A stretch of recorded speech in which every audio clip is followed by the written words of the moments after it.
Hello my dear students. Next നമ്മൾ നോക്കാൻ പോകുന്നത് രാമാനുജൻസ് മെത്തേഡ് ആണ്. രാമാനുജൻസ് മെത്തേഡ് എന്തിനാണ് യൂസ് ചെയ്യുന്നത്, അതിന്റെ മെത്തേഡ് എന്താണെന്നുള്ളത് ആദ്യം ഡിസ്ക്രൈബ് ചെയ്യാം. ദെൻ അതിനുശേഷം ഒരു പ്രോബ്ലം ചെയ്യുമ്പോൾ നിങ്ങൾക്ക് കുറച്ചുകൂടെ മനസ്സിലാവും. അപ്പോൾ f of x equal to 0 എന്ന ഫോമിലുള്ള ഇക്വേഷന്റെ സ്മോളസ്റ്റ് റൂട്ടിനെ ഫൈൻഡ് ചെയ്യാനാണ് രാമാനുജൻസ് മെത്തേഡ് യൂസ് ചെയ്യുന്നത്. അപ്പോൾ f of x equal to 0 എന്ന് പറയുന്ന ഇക്വേഷന് ഒരു റൂട്ടല്ല, ചിലപ്പോൾ ഒന്നിലധികം റൂട്ട്സ് ഒക്കെ കാണാം. അതിലെ ഏറ്റവും സ്മോളസ്റ്റ് റൂട്ട് ഇപ്പോൾ ക്യൂബിക് ഇക്വേഷൻ ആണെങ്കിൽ 3 റൂട്ടൊക്കെ ഉണ്ടാവില്ലേ, അതിലെ ഏറ്റവും സ്മോളസ്റ്റ് റൂട്ടിനെ ഫൈൻഡ് ചെയ്യാനാണ് രാമാനുജൻസ് മെത്തേഡ് നമ്മൾ യൂസ് ചെയ്യുന്നത്. ഒരു പ്രത്യേകത എന്ന് പറയുന്നത് ആ എഫ് ഓഫ് എക്സിനെ നമുക്ക് 1 മൈനസ് സംതിങ് എന്നുള്ള ഫോമിൽ എഴുതാനായിട്ട് പറ്റണം. അപ്പോൾ നമുക്ക് അവിടെ ഒരു കോൺസ്റ്റന്റ് ടേം ഉണ്ട് എങ്കിൽ അതിനെ നമ്മൾ 1 ആക്കി മാറ്റിയിട്ട് ഡിവൈഡ് ചെയ്ത് 1 ആക്കിയ ശേഷം 1 മൈനസ് a1x പ്ലസ് a2x², എക്സിൻ്റെ ടേം x²ൻ്റെ ടേം x³ ടേം ആ ഒരു രീതിയിൽ എഴുതാനായിട്ട് നമുക്ക് പറ്റണം. അങ്ങനെ എഴുതാൻ പറ്റിയാൽ മാത്രമാണ് നമുക്ക് രാമാനുജൻസ് മെത്തേഡ് അപ്ലൈ ചെയ്യാനായിട്ട് പറ്റുള്ളൂ. അത് ഈ മെത്തേഡിൻ്റെ ഒരു വലിയ ഡ്രോബാക്ക് ആണ്. കാരണം എല്ലാം ഇങ്ങനെ എഴുതാൻ പറ്റണമെന്ന് നിർബന്ധമില്ലേ, കോൺസ്റ്റന്റ് ഉള്ള ടേംസ് മാത്രമേ ഇങ്ങനെ എഴുതാൻ പറ്റുള്ളൂ അല്ലേ. അപ്പോൾ ഇങ്ങനെയുള്ളതിനെ മാത്രമേ നമുക്ക് രാമാനുജൻസ് മെത്തേഡ് യൂസ് ചെയ്യാനായിട്ട് പറ്റുള്ളൂ. നെക്സ്റ്റ് നമ്മൾ ചെയ്യാൻ പോകുന്നത് ഇതിൻ്റെ ഇൻവേഴ്സ് എടുക്കുകയാണ്. 1 minus a1x plus a2x² plus extra the whole inverse. അത് നമ്മൾ b1 plus b2x plus b3x² plus extra ആണ് എന്ന് അസ്യൂം ചെയ്യാണ്. അതിൻ്റെ വാല്യൂസ് ഈക്വൽ ടു അതാണ് എന്ന് അസ്യൂം ചെയ്യുന്നു. ഇനി ഇതിന് നമുക്ക് ബൈനോമിയൽ എക്സ്പാൻഷൻ യൂസ് ചെയ്യാം അല്ലേ. ബൈനോമിയൽ എക്സ്പാൻഷൻ എല്ലാവർക്കും അറിയാലോ.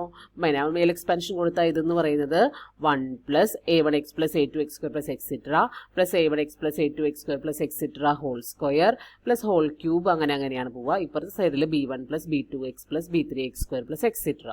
ഓക്കെ, അപ്പോൾ ഇനി നമ്മൾ ഈ ഇതിൻ്റെ കോഎഫിഷ്യൻസ് കമ്പയർ ചെയ്യുമ്പോൾ നമുക്ക് b1 ഈക്വൽ ടു 1 കിട്ടും, a1 ഈക്വൽ ടു b2, അതായത് b2 ഈക്വൽ ടു a1 എന്ന് പറഞ്ഞാൽ നമ്മളതിനെ നമുക്ക് എപ്പോഴും ഓർത്തിരിക്കാനൊരു ഫോം കിട്ടാൻ വേണ്ടിയിട്ട് അതിനെ a1 ഇൻറ്റു 1 എഴുതും. 1 എന്ന് പറഞ്ഞാൽ അത് b1 തന്നെയാണ്. അപ്പോൾ a1 b1 എന്നുള്ളൊരു ഫോമിൽ അതിനെ എഴുതും. ഓക്കെ, ഇനി ഇപ്പുറത്തുമായിട്ട് കമ്പയർ ചെയ്യുമ്പോൾ a2 plus a1² equal to b3 കിട്ടും. അതായത് b3ന് നമുക്ക് a2 plus a1² a2 plus a1 into a1 എന്ന് എഴുതാം അല്ലേ. That is equal to a2 plus a1 into ഇവിടുത്തെ a1 പകരം b2 ആക്കാം. അപ്പോൾ അതിന് നമുക്ക് a2 into 1 plus a1 into b2 എന്ന് എഴുതാം. That is a2 b1 plus a1 b2 എന്ന് എഴുതാം. കുറച്ചുകൂടി ഒരു യൂണിഫോമിറ്റിക്ക് വേണ്ടിയിട്ട് നമുക്കതിനെ a1 b2 plus a2 b1 എന്ന് എഴുതാം. നിങ്ങൾ ഈ ഡെറിവേഷൻ കംപ്ലീറ്റ് പഠിക്കണമെന്നൊന്നുമില്ല, ആ ഫോർമുല മാത്രം ഓർത്തിരുന്നാലും മതി. ആ ഒരു ഓർത്തിരിക്കാൻ പറ്റിയ ഫോർമുലയിലേക്ക് ഇപ്പോൾ ഇങ്ങനെ കിടന്നു എന്ന് വെച്ച് നമുക്ക് പ്രോബ്ലം ചെയ്യാൻ പറ്റാണ്ടല്ല, ഈ ഒരു ഫോർമാറ്റിലേക്ക് മാറിയാൽ വലിയ വലിയ കോഎഫിഷ്യൻസ് വരുമ്പോൾ നമുക്ക് ഈ ഫോർമുലാസ് ഓർത്തിരിക്കാൻ എളുപ്പമല്ല. അപ്പോൾ അതുകൊണ്ട് നമ്മൾ a1ൻ്റെയും എയുടെയും ബിയുടെയും കോമ്പിനേഷനിലുള്ള ഫോർമുലയിലേക്ക് നമ്മളതിനെ കൺവേർട്ട് ചെയ്യുകയാണ് ഈ ഡെറിവേഷനിൽ ചെയ്യുന്നത്. ഓക്കെ, അപ്പോൾ നോക്കി b3 equal to a1 b2 plus a2 b1 അല്ലെങ്കിൽ a2 b1 plus a1 b2 ആ ഒരു ഫോമിലേക്ക് ആക്കിയിട്ട് മാറിയിട്ടുണ്ട്. ഓക്കെ, അപ്പോൾ നമുക്ക് കോമൺ ആയിട്ട് എഴുതുകയാണ് എങ്കിൽ bn is equal to a1 bn minus 1 plus a2 bn minus 2. എയുടെ ഇൻഡെക്സ് കൂടി വരുന്നു, ബിയുടെ ഇൻഡെക്സ് കുറഞ്ഞു വരുന്നു. അപ്പോൾ a1 bn minus 1 a2 bn minus 2 extra an minus 1 b1. bn ആണ് കണ്ടുപിടിക്കണമെങ്കിൽ ലാസ്റ്റ് ടേം എന്ന് പറയുന്നത് an മൈനസ് 1 b1 അതുവരെ പോകുന്നു. ആ ഒരു രീതിയിലാണ് നമ്മൾ ഇവിടെ എക്സ്പാൻഡ് ചെയ്യുന്നത്. ഓക്കെ,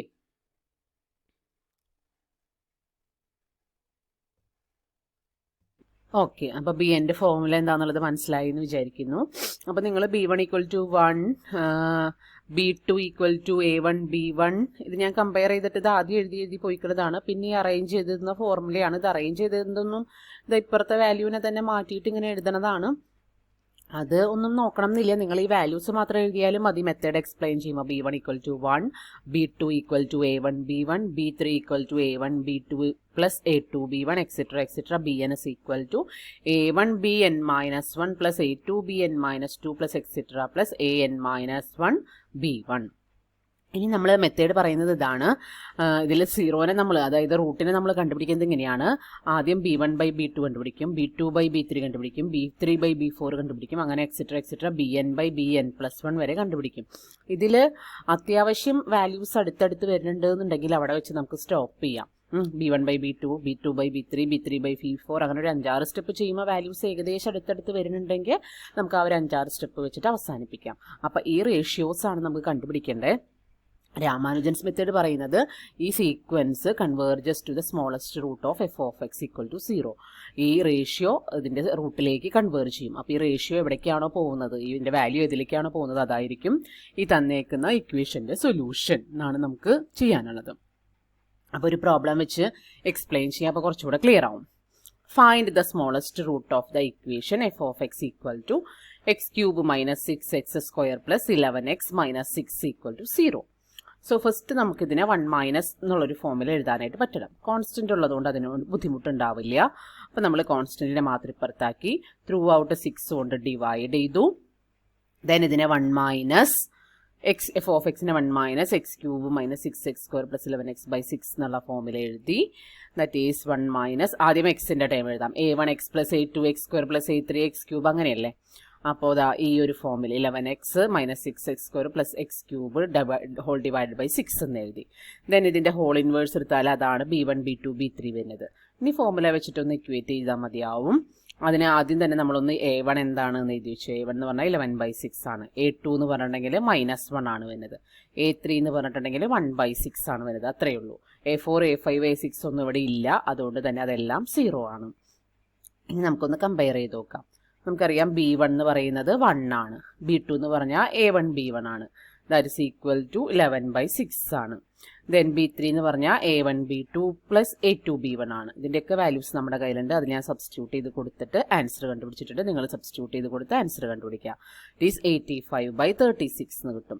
ഓക്കെ, അപ്പോൾ ഇനി ഇപ്പോൾ 2-3 എണ്ണം ആയതുകൊണ്ട് വേണമെങ്കിൽ റേഷ്യോ ഒന്ന് കണ്ടു നോക്കാം. റേഷ്യോ കണ്ടുപിടിക്കുമ്പോൾ b1/b2 ആദ്യം കണ്ടുപിടിക്കാം. b1/b2 കണ്ടുപിടിക്കുമ്പോൾ 0. കാൽക്കുലേറ്ററിൽ ചെയ്താൽ മതി. ഇതൊക്കെ 0.54545 ആണ് വരുന്നത്. ഓക്കെ, നെക്സ്റ്റ് b2/b3 കണ്ടുപിടിക്കാം. b2/b3 കണ്ടുപിടിക്കുമ്പോൾ ദറ്റ് ഈസ് 0.776475 ആണ് വരുന്നത്. ഓക്കെ, അപ്പോൾ നോക്കിയാൽ ഈ വാല്യൂം തമ്മിൽ നല്ല വ്യത്യാസമുണ്ട്. ഇവിടെ 0.5 ഇവിടെ 0.7 നല്ല വ്യത്യാസമുണ്ട്. അപ്പോൾ നമുക്ക് കുറച്ചധികം സ്റ്റെപ്സ് ചെയ്യണം എന്നാണ് അതിൻ്റെ മീനിങ്. ഏകദേശം ഇത് ഈക്വലായിട്ട് ഒരു പോയിന്റിനെങ്കിലും ഈക്വലായിട്ട് വരുമ്പോഴൊക്കെയാണ് നമുക്ക് സ്റ്റോപ്പ് ചെയ്യാറായി എന്ന് പറയാനായിട്ട് പറ്റുള്ളൂ. അപ്പോൾ അടുത്തത് നമ്മൾ എന്ത് കണ്ടുപിടിക്കുക? എഗെയിൻ നമ്മൾ b4 കണ്ടുപിടിക്കുക. b4ൻ്റെ ഫോർമുല എന്താ വരിക? a1 നമ്മൾ ആ ജനറൽ ഫോമുല പഠിച്ചില്ലേ, അതിനകത്ത് സബ്സ്റ്റിറ്റ്യൂട്ട് ചെയ്താൽ മതി കേട്ടോ. a1ൽ നിന്ന് സ്റ്റാർട്ട് ചെയ്യുക, bn-1ൽ നിന്ന് സ്റ്റാർട്ട് ചെയ്യുക. അപ്പോൾ ഇവിടെ 4 ആയതുകൊണ്ട് b3യിൽ നിന്ന് സ്റ്റാർട്ട് ചെയ്യുക. അപ്പോൾ a1 b3 plus a2 b1. പിന്നെ a ഓരോന്ന് കൂടി വരും, b ഓരോന്ന് കുറഞ്ഞു വരും. അതാണ് ഉണ്ടാവുക. അപ്പോൾ a1 b3 plus a2 b2 plus a3 b1 അതാണ് വരിക. അപ്പോൾ അതിൻ്റെയൊക്കെ വാല്യൂസ് നമ്മുടെ കയ്യിലുണ്ട്. ഞാനതൊക്കെ സബ്സ്റ്റിറ്റ്യൂട്ട് ചെയ്ത് കൊടുത്തിട്ടുണ്ട്. സബ്സ്റ്റിറ്റ്യൂട്ട് ചെയ്ത് കൊടുത്താൽ നിങ്ങളും സബ്സ്റ്റിറ്റ്യൂട്ട് ചെയ്ത് കൊടുത്തിട്ട് ആൻസർ കണ്ടുപിടിക്കുക. അപ്പോൾ b4 ഈക്വൽ ടു 575/216 എന്ന് വരും. ഓക്കെ, ഇനി വേണമെങ്കിൽ നിങ്ങൾക്ക് b3/b4 കണ്ടുപിടിക്കാം. ഓരോന്നും കിട്ടുമ്പോൾ അങ്ങോട്ട് ചെയ്ത് പോക്കോ, റേഷ്യോ കൂടി കാൽക്കുലേറ്റ് ചെയ്ത് പോക്കോ. അപ്പോൾ b3/b4 കാൽക്കുലേറ്റ് ചെയ്യുമ്പോൾ 0.886955 എന്ന് കിട്ടും. ഓക്കെ, ഇനി b5 കണ്ടുപിടിക്കുക. b5 കണ്ടുപിടിക്കാനുള്ള formula a1 b4 plus a2 b3 plus a3 b2 plus a4 b1 ആണ് വരിക. ഓക്കെ, ഇതാണ് b5 കണ്ടുപിടിക്കാനുള്ള ഫോമുല വരുന്നത്. അപ്പോൾ ഇതിലും നമുക്ക് വാല്യൂസ് എല്ലാം നമ്മുടെ കയ്യിലുണ്ട്. അതൊക്കെ എങ്ങനെയാണോ വേണ്ടത് അതുപോലെ സബ്സ്റ്റിറ്റ്യൂട്ട് ചെയ്ത് കൊടുത്തിട്ട് ആൻസർ ഫൈൻഡ് ചെയ്യാം. ആൻസർ കാൽക്കുലേറ്ററിൽ മീൻസ് ഫൈൻഡ് ചെയ്യുമ്പോൾ ഇത് നിങ്ങൾ ഇങ്ങനെ ചെയ്യണമെന്നില്ല കേട്ടോ. കാൽക്കുലേറ്ററിൽ ചെയ്യുന്നത് ചെയ്തോളൂ. നിങ്ങൾക്ക് ഇവിടെ ഒരു പോയിന്റ് ആയിട്ടുള്ളൊരു വാല്യൂ കിട്ടും. എന്നിട്ട് റേഷ്യോ കണ്ടുപിടിച്ചാൽ മതി. അപ്പോൾ അതാ 3661/1296 എന്നുള്ള വാല്യൂ ആണ് വരിക. b5 കിട്ടിക്കഴിഞ്ഞാൽ b4/b5 കണ്ടുപിടിക്കുക. b4/b5 കണ്ടുപിടിക്കുമ്പോൾ 0.9423654 ഇതാണ് അവിടെ വാല്യൂ വരുന്നത്. അപ്പോഴും നോക്കിയേ, ഇവിടെ 0.88ലാണ് നിൽക്കുന്നത്, ഇവിടെ 0.94. ഇപ്പോഴും ഒരു ചെറിയ ഡിഫറൻസ് ഉണ്ട്. എന്നാൽ ഏകദേശം ഒക്കെ അടുത്തടുത്ത് വരുന്നുണ്ട്.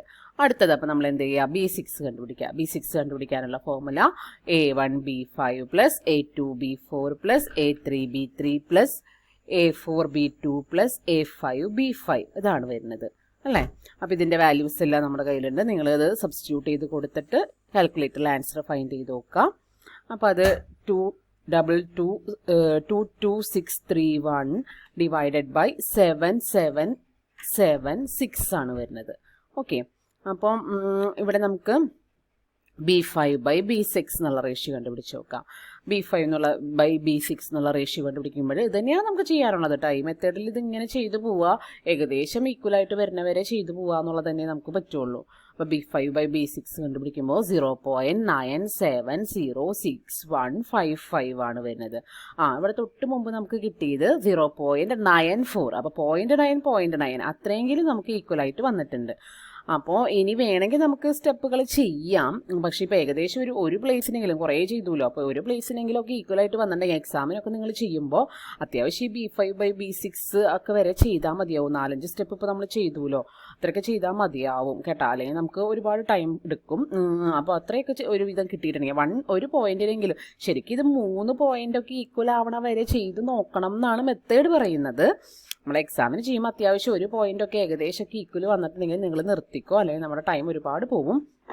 3 പ്ലേസിന് എളുപ്പത്തിൽ കിട്ടുന്ന വാല്യൂസ് ഒക്കെ ആണെങ്കിൽ കുഴപ്പമില്ല, നിങ്ങൾക്ക് സമയം ഉണ്ടെങ്കിൽ ഒക്കെ ചെയ്ത് നോക്കിക്കോ. അല്ലെങ്കിൽ ഏകദേശം ഒരു പ്ലേസ് ഒക്കെ കറക്റ്റായിട്ട് വന്നിട്ടുണ്ടെങ്കിൽ നിങ്ങൾ അവസാനിപ്പിച്ചോ കേട്ടോ. അപ്പോൾ നമ്മുടെ റൂട്ട് എന്ന് പറയുന്നത് 0.970. ഈ പോയിന്റാണ് നമ്മുടെ റൂട്ടായിട്ട് വരിക. ഈ റേഷ്യോ ആണ് നമ്മുടെ റൂട്ടായിട്ട് വരിക ലേറ്റസ്റ്റ് കിട്ടിയത്. അതായത് 0.9706155 എന്ന് വെച്ചിട്ടുണ്ട് എങ്കിൽ അത് 0.97 ആണ് അല്ലേ. 97 ആയതുകൊണ്ട് തന്നെ നമുക്ക് ഇതിനെ അപ്രോക്സിമേറ്റ്ലി ഈക്വൽ ടു 1 എന്ന് പറയാൻ പറ്റും. 7 ഒരെണ്ണം കൂടെ എഴുതുമ്പോൾ കൂട്ടി എഴുതുമ്പോൾ അപ്രോക്സിമേറ്റ്ലി ഈക്വൽ ടു 1 എന്ന് പറയാനായിട്ട് പറ്റും. ഇനി നിങ്ങൾക്ക് കുറേ ചെയ്യുമ്പോൾ ഭയങ്കര വ്യത്യാസമുള്ള വാല്യൂസാണ്. ഇപ്പം ഈ ഫസ്റ്റും ഈ ലേറ്റസ്റ്റും അതിന് തൊട്ട് മുമ്പത്തെ ഏകദേശം സെയിം ആയതുകൊണ്ടാണ് ഞാൻ റൗണ്ട് ചെയ്യാൻ പറഞ്ഞത്. ഇനി ഇത് അത് രണ്ടും തന്നെ നല്ല വ്യത്യാസമുള്ള വാല്യൂ ആണെങ്കിൽ നിങ്ങൾ ഈ പോയിന്റ് എന്താണോ ഇങ്ങനെ റൗണ്ട് ചെയ്യണമെന്നില്ല. ഈ കിട്ടിയ വാല്യൂ എന്താണോ അതവിടെ എഴുതിയിട്ടാൽ മതി കേട്ടോ.